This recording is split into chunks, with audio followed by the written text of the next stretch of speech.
So gas prices are already really high. Basically, our country subsidizes the oil industry. So gas prices are already at $10, $12 a gallon. But we don't realize it because we're not actually paying it at the pump, but we're paying it in our taxes. You need cultural change, you need legislative change, and you need to have the mass of people start to support both. The space that cars take up and that parking spaces take up, to me, is ridiculous.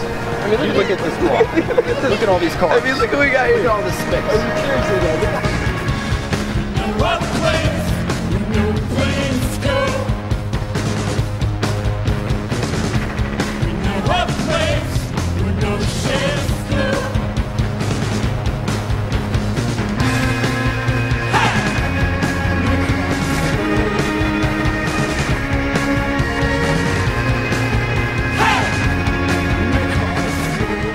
So what we have to do is take those subsidies, take them away from oil companies, and change the way we think as a country. Take these same subsidies and put them into green energy. But I think we're starting to realize the impact that they're having on us, right? Having on not only the resources we're using to fuel our cars, but also what it's doing to our environment, right? So we got to start to come back to our roots, start to go back to mass transit.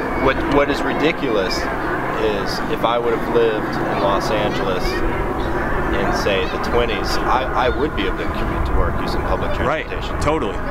There are tracks right by my house that are paved over. What people need to realize is that this is not going to happen overnight. A paradigm shift happens when people start thinking differently. And the only way for people to think differently is for other people, companies, the government, to lead by example. It's a cultural shift. I mean, legislation can only do so much. I mean, all government is meant to do is incentivize the private sector. It's expensive for companies to change. It's expensive for our country to change. And the only way to change is to have somebody lead by example. And sometimes that is companies, but usually it's the government. If you see the individual that you vote for advocating for these things, but also living this way, it'll be much easier for you to get behind it. It's a win-win situation for everyone. So we need to start really getting behind these culturally, legislatively, and we need to talk to our legislators about it, but we also ourselves need to start taking responsibility in our own lives. Because we're going to run out of oil at some point, and our country will shit out of luck at that point.